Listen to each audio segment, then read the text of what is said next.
Beep.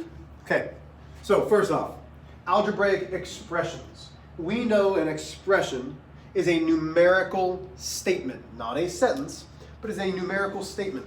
The key with an expression is it has a number, a variable, or an operation. It does not have an equal sign.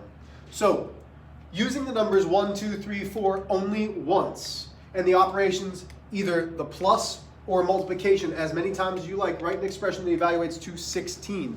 Go ahead and pause it, see if you can come up with something that's going to add up to 16. You can also use parentheses.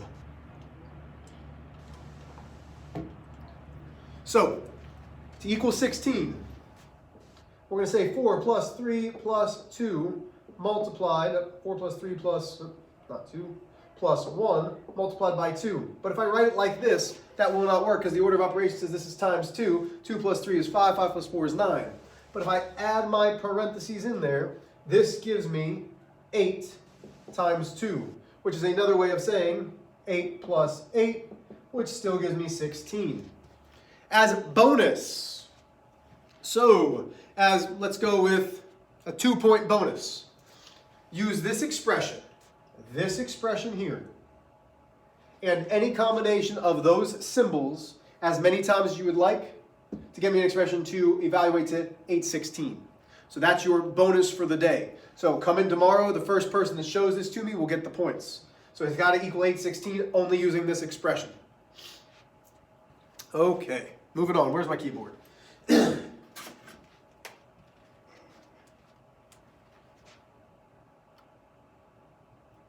So define the rules of a game as follows.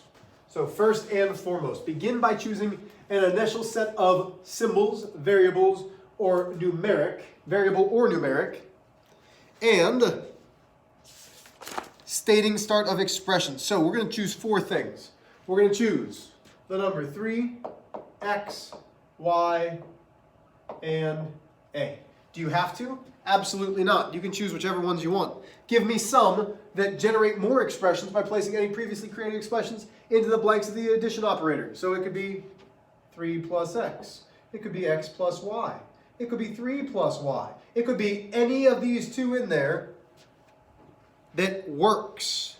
Number 4 says, Roma says that collecting like terms can be seen as an application of the distributive property.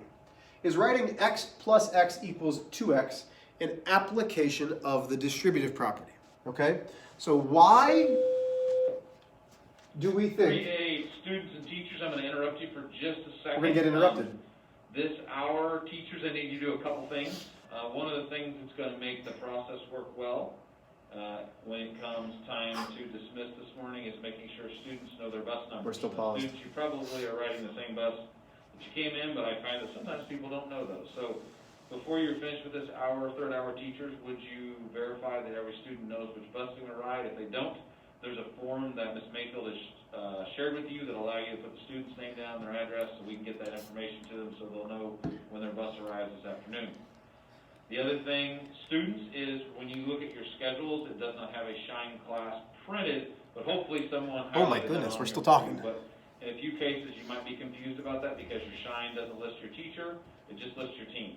Hopefully someone has either highlighted or put that on there for you, but third hour teachers, could you please be sure before the end of the hour, each student knows where to go for their Shine class. For those who have Miss Humphrey, she is in 115. Thank you so much. Okay, so we know that x plus x is really 1 times x plus 1 times x, which is how we get the 2 times x. Well, we could also say this is 1 plus 1 times the x. Why does this work? Because it's the same variable. When we have the same base, we can bring the coefficients out and keep them. So 1 plus 1 is really 2 times x. That's the distributive property. So when we combine those coefficients with like terms, that is the distributive property right then and there. Again, I don't think that any of you don't know the distributive property. But here's where it's going to get a little bit trickier. So a plus b squared equals a squared plus b squared. Do you think she is right? Use a picture to illustrate your reasoning. Okay. First, what does a plus b squared actually mean? Well, that means the expression times itself. That's what the squared means. Whatever the expression is times itself. So it's a plus b times a plus b. So how can I draw this? Well, it's really called a pundit square. This is a positive b. A positive b. And now we're multiplying. A times a. Well, a times a is a squared. A times a positive b is positive ab. We cannot simplify that anymore. B times b, I'm sorry, a times b is ab, and again, it's positive. Could I have put ba? Sure, but we always want the first letter in the alphabet to come first. Last but not least, positive b times positive b is positive b squared. Now, why do I put those positives there? Because we need to add up the like terms. Is there anything with a squared that we can combine? No. So it's a squared. What about positive ab and positive ab? How many abs do we have? Well, in this case, there's two abs. They're both positive, so now we have two ab's. Plus, last but not least, is a b squared. So, is Leela right? Leela, which I like that name, is not correct. Because there's what it is. Okay? I'm going to want you to do the same idea for number 6. Draw a picture to represent the expression a plus b plus 1 times b plus 1. I want you to get the simplified version of that product. So go ahead and pause me and do number 6 on your own. So do number 6 on your own.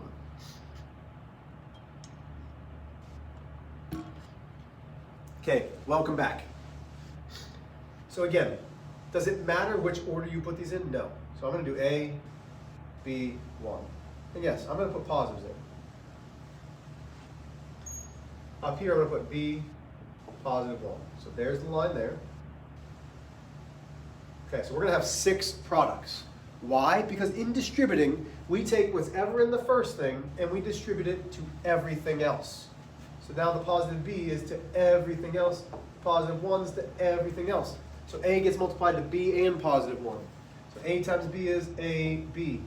A times positive 1 is positive a. Why? Because 1 times a is just a. That's the multiplicative identity. Positive b times b is positive b squared. Positive b times 1 is positive b. 1 times b is positive b. 1 times 1 is positive 1. So now that we have all of those, we've shown that it works. Okay? So there's a couple different ways that we could write this. I personally would start with my largest exponent. So I would have b squared. That's done. Plus 2b plus a plus ab plus 1. This is the simplified version of multiplying those out. Even though it didn't ask us to come up with the new expression, it just asked us to draw the picture, it's still the same. Okay, we're not doing number 7, which means we're done. So, the lesson summary is important. A key belief of arithmetic. It says right here that if A, B, and C are real numbers, and we've talked about real numbers before, then A multiplied to B plus C. This is what's happening. We're taking A times B, A times C. That leaves me with AB plus AC. Okay? Relatively simple. The distributive property represents a key belief about the arithmetic of real numbers. This property can be applied to algebraic expressions using variables that represent real numbers. More often than not, we will do real number multiplied by a variable. Okay? Will you have real number multiplied by a real number? Sure. Could you have variable multiplied by a variable? Absolutely. This is a huge portion of algebra, is knowing how to distribute. Okay? There's another lesson. Knocking them out.